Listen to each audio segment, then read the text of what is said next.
Tonight, just 24 days until Election Day, the candidates are busy on the campaign trail making their closing argument to voters. Already, more than 4.7 million mail-in and in-person ballots have been cast in dozens of states across the country, the majority of them by Democrats. Vice President Kamala Harris just arrived in Raleigh, North Carolina. As you see right there, live pictures of the vice president coming off the plane, her 19th visit to the Tar Heel state this election cycle. She'll be stopping at a local restaurant to meet with Black elected faith and community leaders and working with volunteers to help those impacted by Hurricane Helene. Meanwhile, Donald Trump was in Henderson, Nevada today, participating in a roundtable with Hispanic community members and is scheduled to hold a rally in Coachella, California, later tonight. As we approach the finish line, one thing has been clear from the start of the 2024 presidential race. It was always going to be a close contest. And a little over 3 weeks out from Election Day, the race is where it has always been. Tied. It was basically tied when President Biden was at the top of the ticket. It was basically tied after his disastrous debate performance. It was basically tied once Vice President Harris became the Democratic nominee just 3 months ago.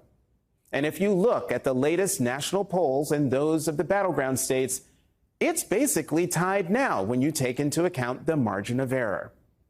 That means this election will be won on turnout, which explains why former President Donald Trump is continually using fear and racism to scare his base voters to the polls, as he shamefully did once again in Aurora, Colorado last night.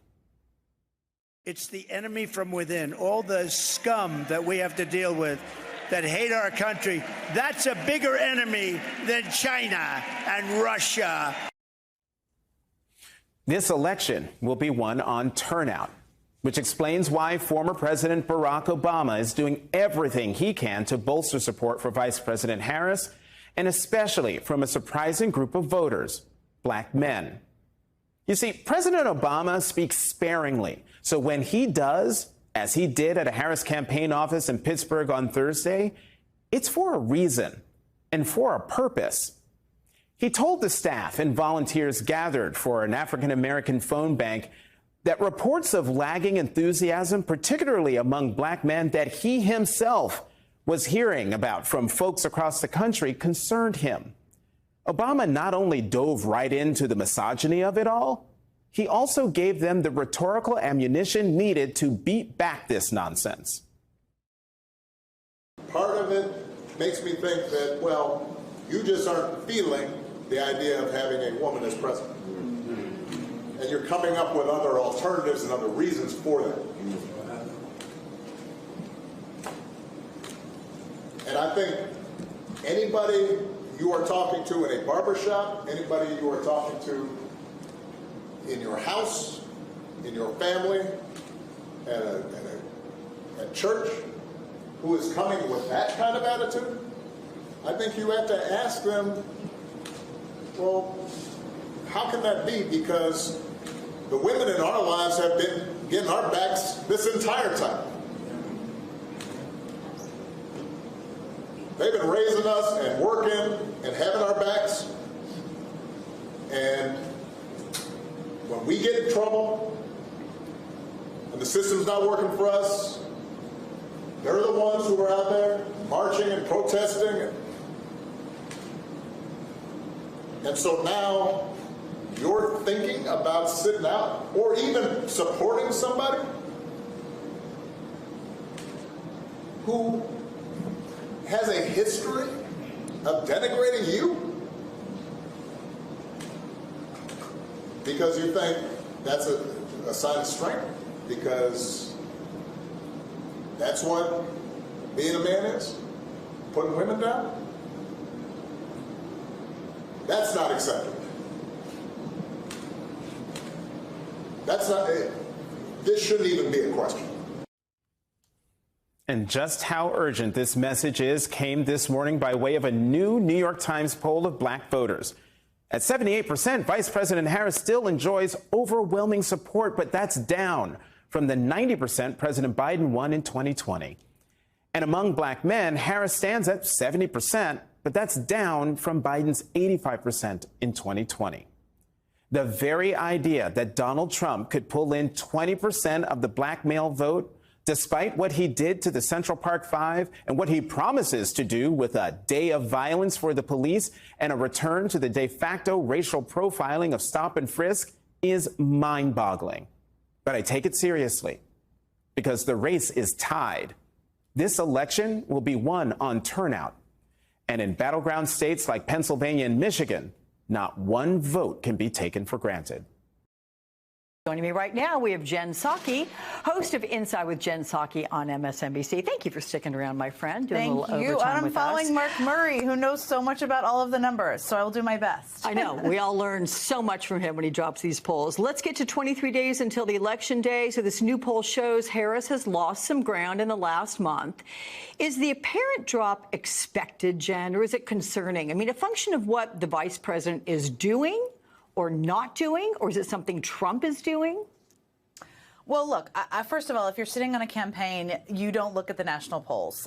You look at the state polls. Now, the thing is the state polls also show a very close razor-thin race where Harris is up in some states, she's down in some states, but that's what they're really looking at because it's not a national race. It is a race about 6 or 7 states. I think in some ways, as Mark was just saying, it comes kind of back down to earth. This was always going to be a close race. There are a range of factors and reasons for that. And when you look and dig into the data, you can see some of the reasons, including that Harris is behind where maybe people expected her to be among black men. She's behind where Obama was and even where Biden was on Election Day among Latino voters. So there are some areas that have been more historically relied upon by Democrats. And those may be about shifts demographically, just generationally. As younger voters or younger Latino voters, a lot of the black men are younger black men. It may be that as a factor. And there may be some issues at play, too. But lots of factors that you can see in the data. So with regard to gender, with each one lagging with members of the opposite sex, which one has the bigger gender problem? Well, look, at the end of the day, you just want more votes on Election Day. I mean, for Harris, her movement among women, including white women, who Trump has won historically, is a good thing. And largely that's, of course, as you saw in that poll, I think, because of abortion rights and abortion rights being at risk. But the Harris-Walz team clearly knows they need to make up more ground with men and with black men specifically. You can see by some of the things they're doing, some of the media they're doing, some of the outreach they're doing, even Tim Walz going to a football game, doing things along those lines. They know they need to kind of meet people where they are. What'd you say? Yeah. Pheasant hunting yesterday. Pheasant hunting, yes. Pheasant hunting is probably not appealing to suburban women, I don't think. Things along those lines, exactly. Yeah. But with regard to turnout on an election day, who typically is the more reliable gender? Who gets to the polls and does it? Well, here's the challenging thing. I mean, the electorate looks slightly different every 4 years. So even when you measure, say, women voters, female voters against 2020, a big seismic thing happened since then, the Dobbs decision, right? So it is hard, and every electorate is slightly different. This is when people say, well, people just have to recreate, candidates have to recreate the Obama coalition. Well, nobody can create the Obama coalition except for Obama, right? Biden had his own coalition, which was more leaned more into seniors and some other demographic groups. Harris will have her own coalition if she wins. So in terms of turnout, yes, people always say young voters don't turn out. Well, young voters sure seem pretty engaged right now. We just have to kind of see what happens on Election Day, and I don't think we're going to know until it actually happens. But what's interesting, and I'm thinking of your guest on your show, James Carville, when he always says, it's the economy, stupid. Interesting that, as Mark put it, when we were talking, the way they phrased this question, abortion is the #1 motivating, let's get to the polls and do it. So you would think that would benefit women to get out there and do it.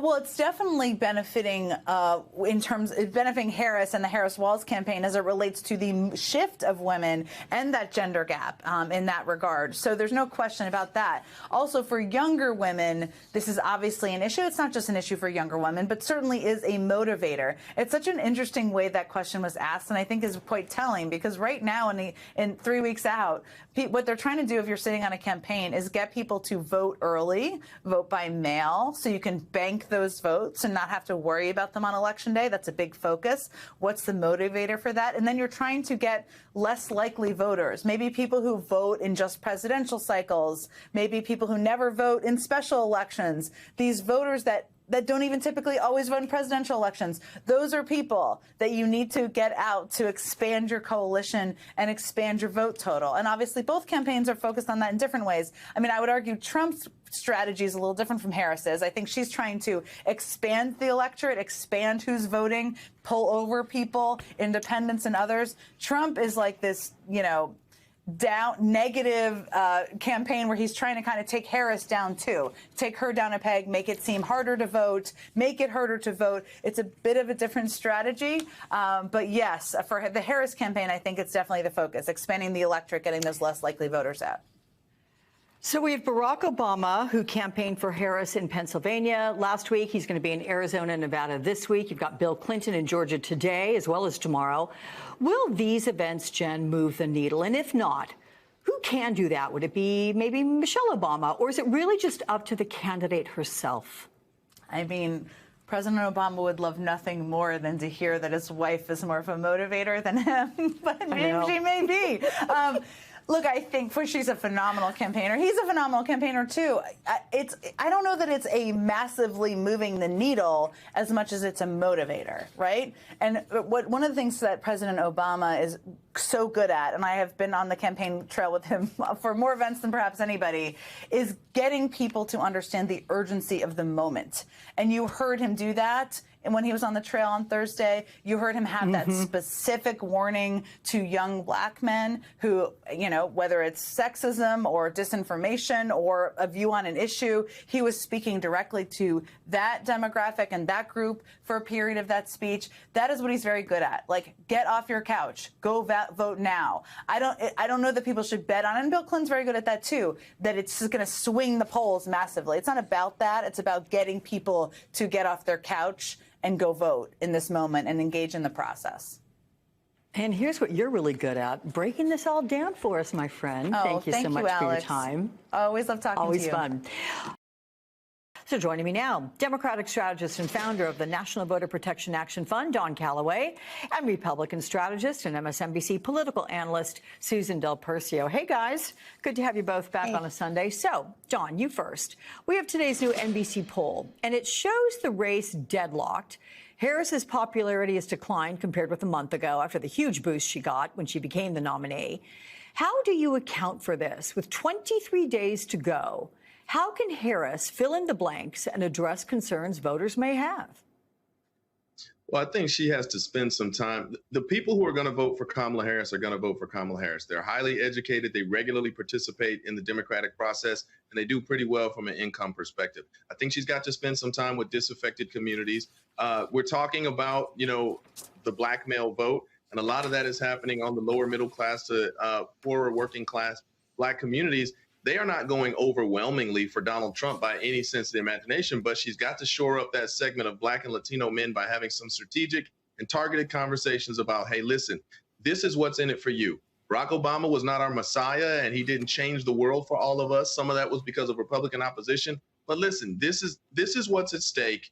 This is the clear choice between me and an objectively inferior, unqualified person, and frankly, evil empire. But this is what government means for you. And frankly, Barack Obama and maybe even Kamala Harris may not be the best messengers for that specific segment that needs to be reached. The other part of the focus has to be voter protection. We are about a little more than 3 weeks out, and we need to make sure that the people who are going to come out and participate have those votes protected and counted at the ballot box.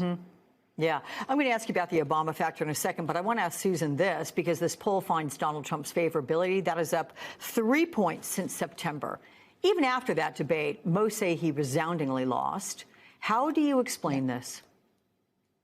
Alex, it's all within the margin of error. Everything we're looking at, favorable, unfavorable, head to head, you name it, with the exception of probably gender, which you highlighted earlier, it is within the margin of error, which means it's anyone's guess. You know, when we always have to keep in mind when we're looking at this election, Donald Trump has run for office 3 times. He won one, he lost one. So it's pretty much 50-50 on how he could do. And it shouldn't come as much of a surprise, you know, given how close the last few swing states were in the last 2 elections. So this is what it is. And because of that, I actually believe Harris may have the edge on this because of her get out the vote operation. Okay, so back to the polls showing Kamala Harris losing ground to Trump among black voters. Former President Obama had some pretty stern words this week for black men who are not yet on board with Harris. So what's your overall reaction to that, Don? You know, I think that Barack Obama means well, but I don't know that he's the best messenger to talk to specific segments of black men at this point in time. You have to remember that nobody under 30 has ever voted for Barack Obama. And another part of this is I wonder how much time he spends with lower middle class, working class, or black men who are highly intellectual, highly sensitive, they're funny, they're cool. How much time does he spend with them rather than helicopter dadding in every 2 years around election and giving some type of chastisement about manhood and pulling up your pants, this time in the electoral context, that he does not seem to deliver to anybody else in the American electorate? Not that he's wrong, but he so probably... wait a minute. If it's not Barack Obama, Don, if it's not him, Charlemagne the God, she's doing the podcast with him this week. No, Charlemagne the God has an important role, but I think she did a really good sit-down discussion with Stephen Jackson and Matt Barnes on the All the Smoke podcast. Listen, I think they may not be the messengers. It's about the organizations that we talked about being excited that were mobilized at the beginning with those individual calls. Those are the guys, those are the women who need to get out into the trenches, away from the fraternities and sororities, get back in the barbershops, get in the trenches and talk to real people and drag them out if you have to over these last 30 days. It's existential at this moment. And maybe the politicians aren't the best messengers. Maybe real working class people who've been in them trenches before with real people and who are consistently in relationship are the best messengers rather than these demigods in suits and ties coming from on high. Independent voters, Susan, they're the wild card in this race because they're essentially split in this poll. You've got 10% who say they might change their minds before Election Day. So take a listen to what a focus group of undecided voters had to say when asked if the election were held today. The more I think about it, the more I just don't know if I can vote for Harris. I just do not trust her. I'm more inclined to write someone who I feel like would best represent me through my vote. I just want to see what she will do because I know she's going to have to run again later. So I'm hoping she will be an exemplary president for this term. That's my only reason. I just can't get over what happened in 2020 and what's been reaffirmed in the debates and the general, statements made during the campaign. Not just a riot, but the alternative slate of elector schemes is a bridge too far for me. Again, no consensus here. So what are the key challenges for both Harris and Trump regarding these voters in the final stretch? Well, it's interesting because the focus group you showed was of primarily younger voters, and if I saw that correctly. That's a different target audience than what we think of as suburban moms as the swing voters. Who are we really saying we have to get out to? And to Don's point, if you're talking to younger voters of any race, you've got to get to where they are and you've got to talk them through it. Frankly, a lot of people don't follow this the way we do. They don't know where the candidates stand on issues.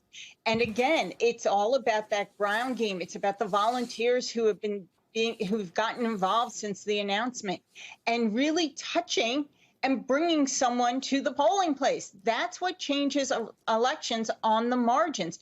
They have to be treated like this is a statewide election in 7 states and really just go out and grab them.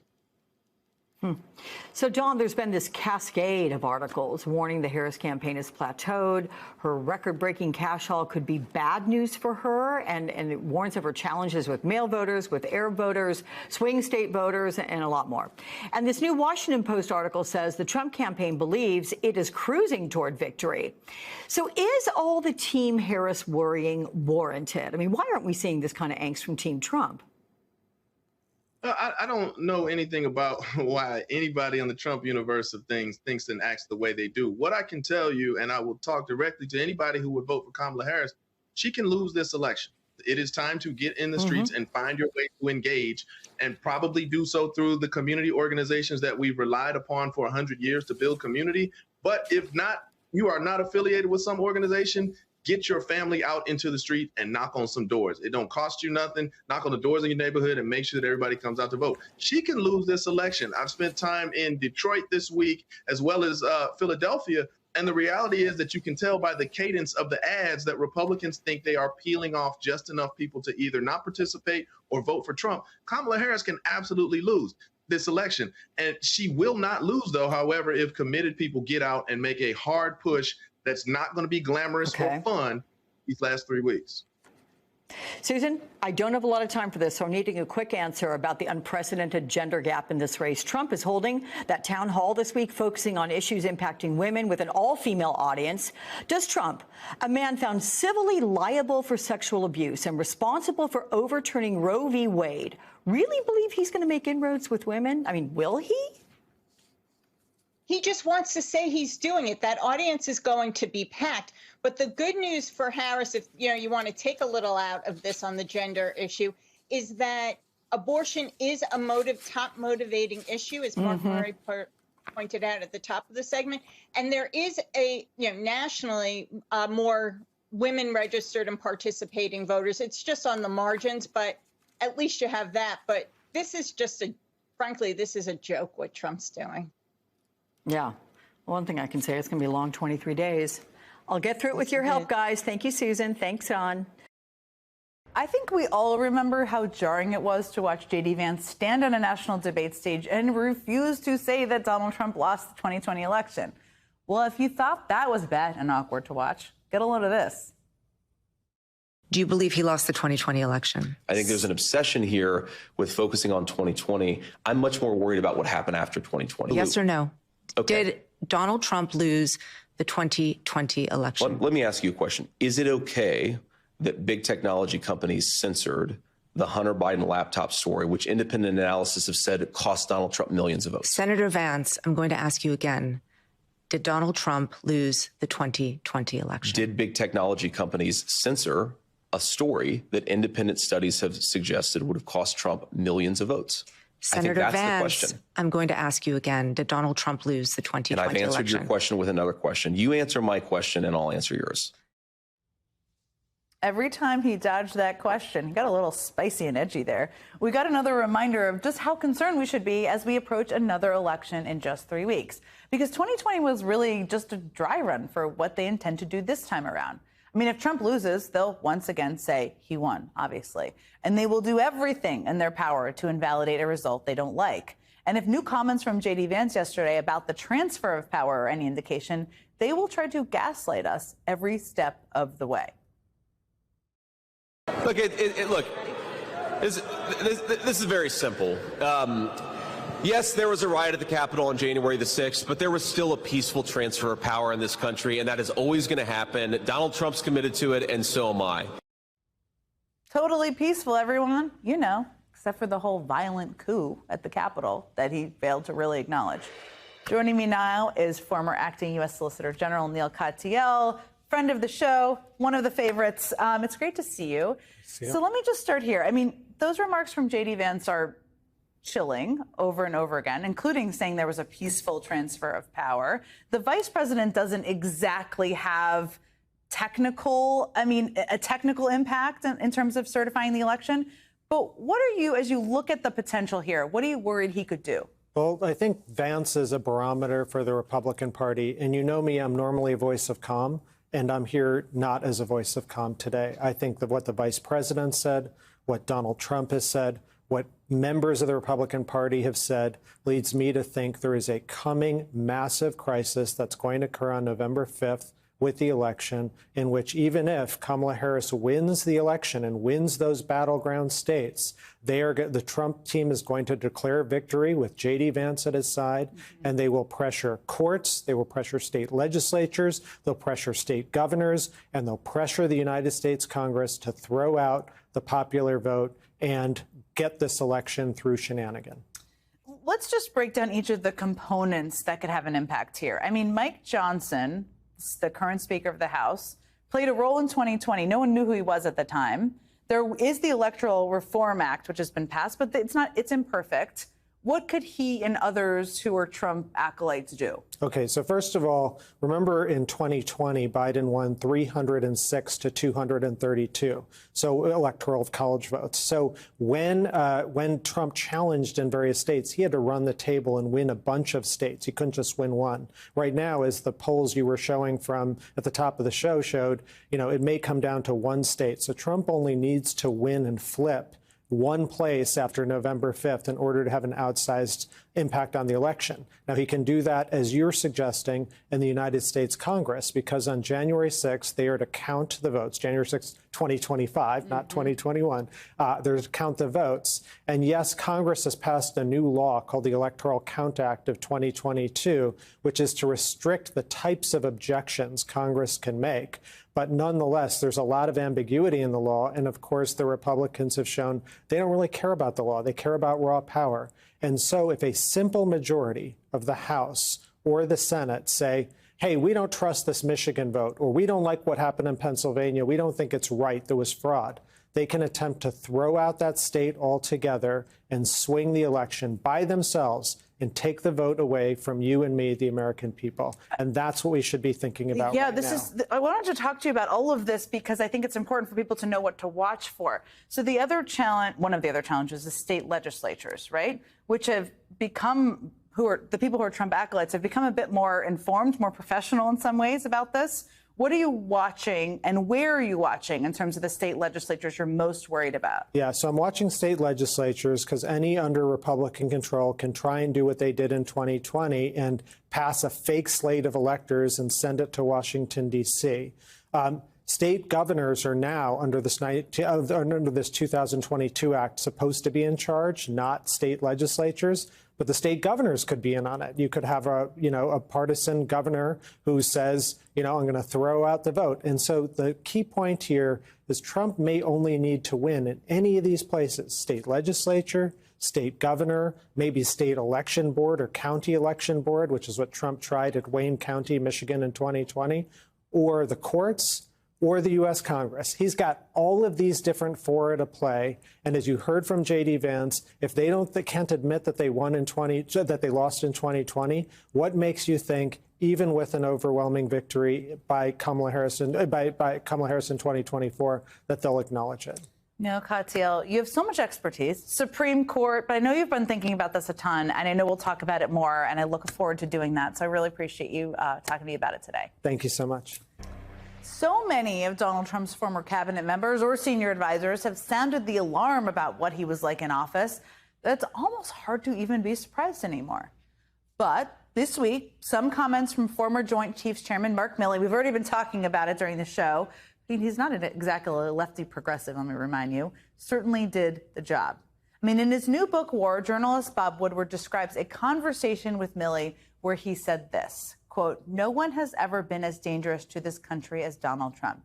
He went on to say that Trump is, quote, "the most dangerous person ever. I had suspicions when I talked to you," as in when he talked to him for the book, "about his mental decline and so forth. But now I realize he's a total fascist. He is the most dangerous person to this country.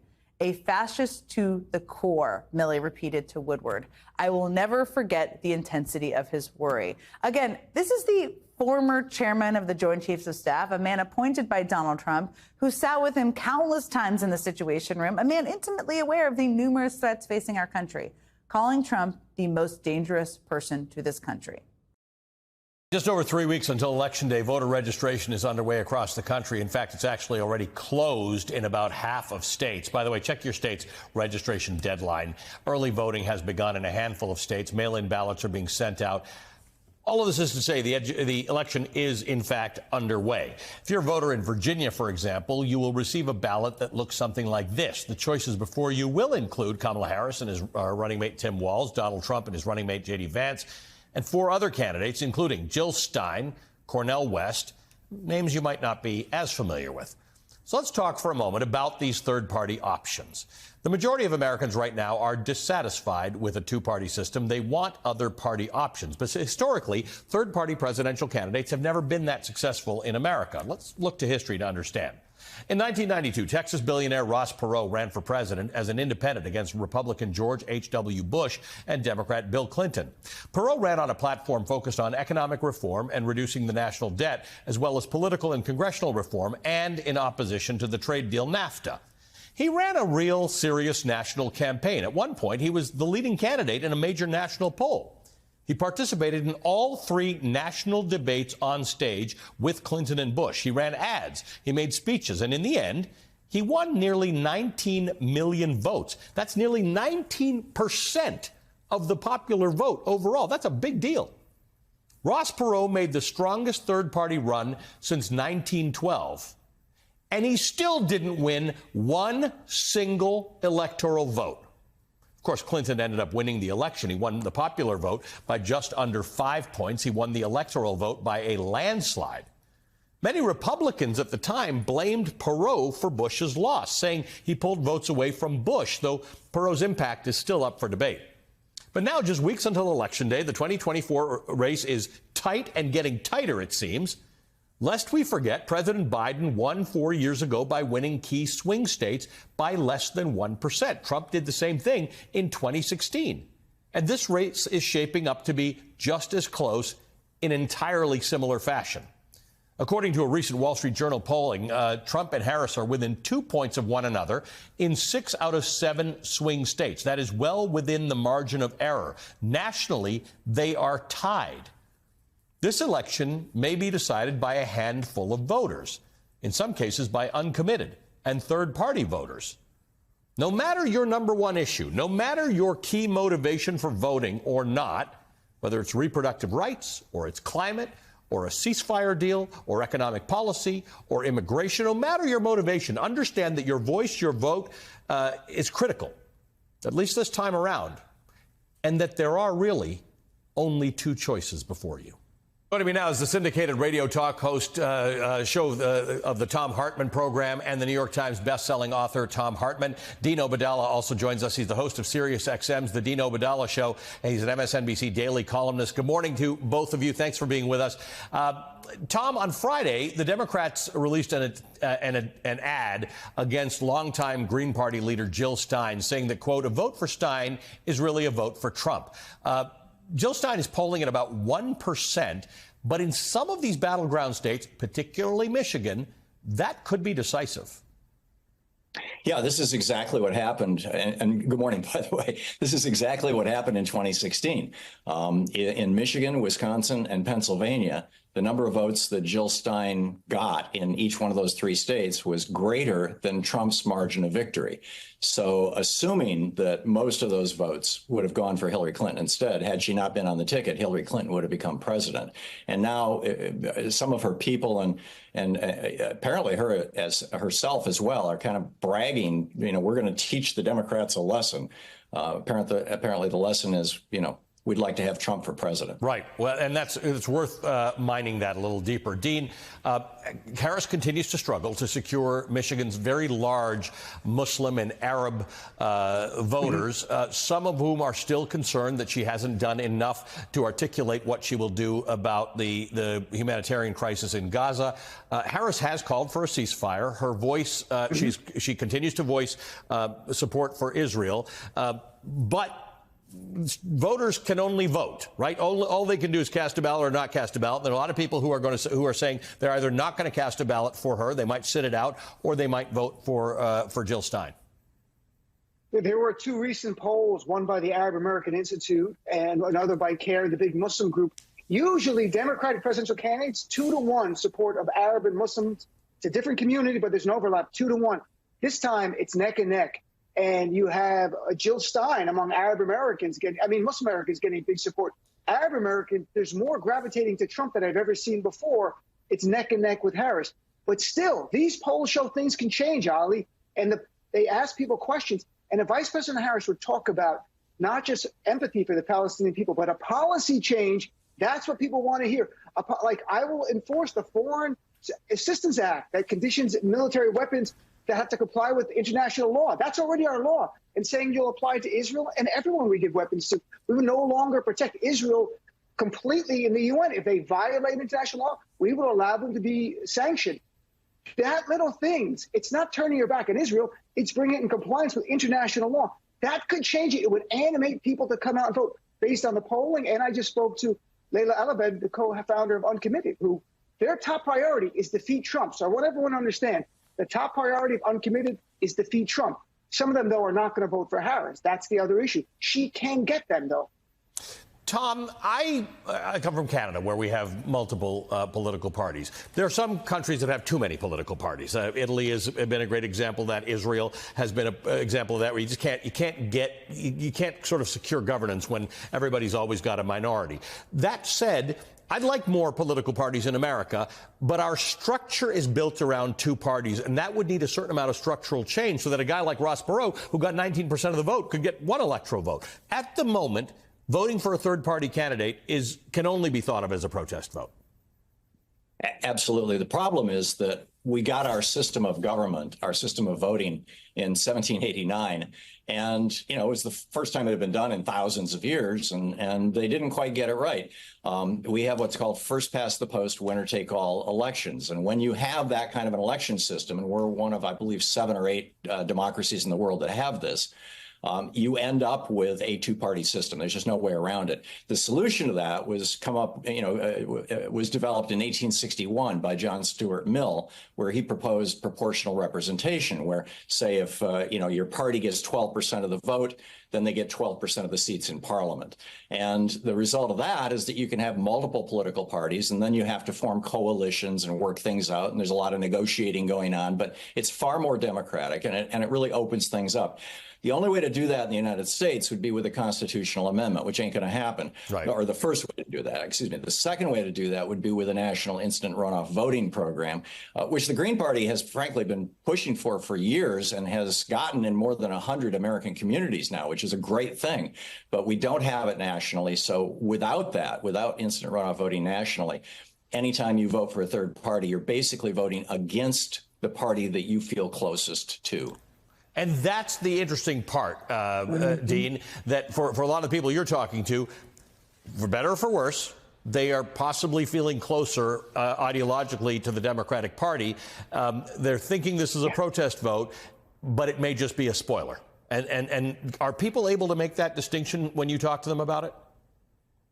Sure, they are. And my plea, Ali, to my fellow Democrats who are speaking to people who are concerned about the policy in Gaza and our U.S. funding Netanyahu in Lebanon, we're watching loss of life there, is don't tell them, oh, Trump's going to be worse. We all get that. Everyone understands it. Show some empathy, show some compassion, understand the issue, talk about that, and pledge that if Harris wins and you support Harris, we will work with you to change American policy going forward. We can only look forward. And Ali, I've talked about this. Martin Luther King, he said, we are tied together in this mutual garment of destiny. What affects one of us directly affects all of us indirectly. Trump is a threat to every one of our communities in this nation that is not MAGA. So we have to defeat Trump. As much it might hurt some people in my community to cast a ballot for Harris, I understand it. Believe me, I get it. But the stakes and the threat by Trump is too much to every community that we believe in and that has supported us in the past. Tom, I want to look for a moment back again, as you pointed out, to Michigan in 2016. Jill Stein, the Green Party leader who's running again, and the Libertarian Party nominee Gary Johnson collectively won about 222,000 votes. That's 5% of the vote. Trump ended up beating Hillary Clinton by just over 10,000 votes. Right? 222,000 votes went to third-party candidates. Donald Trump won by 10,000. Similar patterns have helped Trump narrowly win in Pennsylvania and Wisconsin that same year. And this is exactly the kind of margins we could be looking at again this cycle. Yeah, I think this is the great fear. We certainly saw this in 2016. We also saw it in 2000, where Ralph Nader polled about 90,000 votes in Florida, and George W. Bush won by 500 and change. So, this is an indication that we really need to be looking at our voting systems. Instant runoff voting is, I think, an important fix to this kind of system because, having third parties available, being able to vote for a third party, I think it's an important thing. But in this election, voting for a third party, at least Democrats voting for a third party is handing a vote to Trump. And that's the way people have to think about it in this moment. Do whatever you want to do, but just understand what the consequences are of what you're about to do. Guys, thanks very much. Thom Hartmann is a syndicated radio talk show host of the Thom Hartmann Program, author of multiple books, including The Crash of 2016, The Plot to Destroy. And Dean Obeidallah is the host of SiriusXM's The Dean Obeidallah Show. He's an MSNBC Daily columnist and author of The Dean's Report on Substack. Vice President Harris, she's going to Michigan this week. A lot. So is the campaign. She's set to visit Detroit on Tuesday, where she will sit for a live interview with Charlamagne the God on The Breakfast Club. She'll hit several more cities across the state on Friday before heading back to Detroit on Saturday when the state kicks off its early voting period. President Obama is also expected to stump for Harris in Michigan later this month. The moves come amid what are growing concerns in some Democratic circles about Harris's level of support in the state. So, of course, we had to call in a Michigan guru. Democratic Congresswoman Debbie Dingell of Michigan joins us now. Good morning, Congresswoman. Right off the top, just to pick up where Simone took us, what is driving this concern? Look, you see an unprecedented amount of voter registration very effectively put into play by Democrats in not just, battleground states, but seriously across the country. And yet there seems to be this nervousness, this kind of, I don't know. If these voters are going to come through. What's your assessment of that fear or that sort of doubt? And what can be done to stop the bleeding there, if in fact there is bleeding there? So good morning to all of you. It's always great to be with you. And there's several issues at play. I want to first say to you that at this point in 2016, I had said to two of the three of you, Donald Trump's going to win Michigan, and everybody thought it was crazy. At this point in the election, I'm going to tell you that neither candidate has won Michigan. It is competitive and going to be down to who turns out to vote. And there are four issues. One is a problem that we had in 2016, the union vote. And we have got to get into those union halls. They have to see the real Kamala Harris. So while we have the union leadership and the union leadership knows they have a problem, we still have to get to those union voters. Two, the Mideast makes Michigan a very, very complicated state. It's just wrong. It's wrong on all sides. And I don't know what's going to happen. Some people will just stay home and not vote. Some will vote for Donald Trump and some will vote for Kamala Harris. And we need to make sure that they're hearing Donald Trump talk about internment camps again. There's a lot of things that have to be done there. It's a very complicated situation. Three, you've seen more talk this week, and I've been saying it for a couple of months. Young Black men, I feel like they're being taken for granted. They're being wooed hard by the Republicans, and we've got to go out there and tell the story. Democrats are not good communicators at times, and we can't take anybody for granted. And the fourth is more than a challenge of the first three, we have to get young people to turn out. I see a lot of energy on my University of Michigan campus, but there's also young people are worried about the environment and they're worried about the Mideast. So these are all issues. We've got 23 days, but who's counting? We've got to roll up our sleeves and do the work. Simone, I want to kick it over to you, but I just want to underscore that Axios captured this much the way that you did, Congresswoman Dingell, writing, quote, Michigan is the most complex swing state, and then listing exactly as you spoke to us, union members, Arab Americans, young men, all colliding there, Simone. I guess, Congresswoman, what is going to make the difference here? And I want to back up for a second because You're on this morning because you always give it to the people straight. And I know that you have been very candid and very frank with the senior members of the Harris-Walz campaign about these very issues. How will the gaps get closed then? I think people should be heartened by the fact that you are sitting here today saying nobody has Michigan in the bag. That means that there is real time, but early voting starts on Saturday in the state. And I am just really wondering what is going to make the difference here with the union voters, with the folks who are most concerned about the Mideast. I mean, the uncommitted vote is something I'm looking at from the primary, almost 100,000 people. That matters in Michigan. And then when it comes to younger voters and then Black women and Black voters across the board. So it's complicated, but you're already seeing some of the fixes. I think everybody, the national media, everybody focused on Pennsylvania, and Pennsylvania matters, but they took their eye off in Michigan and thought that it was okay. You see, as you all talked about, the vice president will be here both on Tuesday and Saturday. President Obama is coming in. But we need to turn out the vote in Detroit, but we've got to make sure we're turning out the vote in all the places. So, for instance, my district has the most Democratic votes, and it has almost 100,000 more votes than the 13th district did in 2022. So while we've got to make sure that we've got getting people registered, that they're going out to vote, Detroit this year has the highest return on absentee ballots. We can't take our eye off of that. We have to talk to them. But we also have, so we got to turn out the vote in my district, and we have we have 4 competitive congressional races. So 3 of them are absolutely, they're all critical. Grand Rapids, I think, is in better shape. But we got to make sure we're getting into Lansing, into Flint, talking to those African-American men over in Macomb County, which Donald Trump is working hard. So it's knowing the map, it's doing the work, getting the right people in. And I keep saying this, let Kamala Harris be Kamala Harris. I don't know how I got talked into this. I'm on the board of the group that Donald Trump spoke to on Thursday. I sat there respectfully, because you know me, I believe in civility, for 2 hours and 20 minutes. You don't agree with him. What he says is outrageous, but he speaks with passion, and people connect with it. We got to see I know the real Kamala Harris. I've seen her with them out there. We got to let her be seen. People want to know they know her. So talking a little bit of the numbers there in your state, and you've already mentioned how this is a toss-up. You've got Quinnipiac University noting Trump 50, Harris 47, with the margin of error of 3% with likely voters. And then you have, with respect to your Senate race, which is very, very much to the point that you're making about the toss-up nature of this campaign, Alyssa Slotkin at 48%, Mike Rogers at 48%.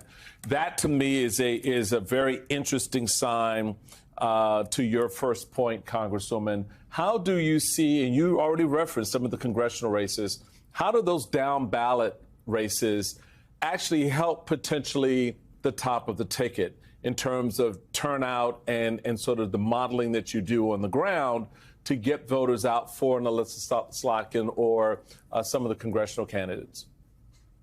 We have to turn out our vote. I have to turn out every single vote I can get. And let me tell you something I'm really proud of. The office that we have in Ann Arbor is responsible for more than 30% of the contacts throughout the state. We know what we got to do, and we just have to go do it. We are now getting the surrogates in that we need to do. I think people miss that Donald Trump's mail was as strong on the ground as it's been, and he's mailing into Democratic areas. We got to communicate and tell the truth. We got to do the contrast. Jim Clyburn was very effective when he was in here last weekend, talking to African-American men and telling them the truth and doing that comparison. Because you got to have the right messengers, too. I'm not necessarily, I do try, every weekend, you all know me, I try to make sure I'm every place. So I'm at the farmer's market, I'm in a union hall, I'm someplace in a church, I'm with the veterans. So I hear, I listen, I know what they're saying, but I'm not always the right messenger. We got to get the right messengers in here, but we got to communicate. We got to communicate well. 216, it was trade again. So Kamala Harris and Joe Biden have a lot of the same feelings that Donald Trump's talking about on trade. And by the way, created jobs. We've kept plants open. He closed 6 auto plants when he was president. A lot of people don't know that. Got to get the message out. Congresswoman Debbie Dingell, one of the best in the business. We really appreciate your time.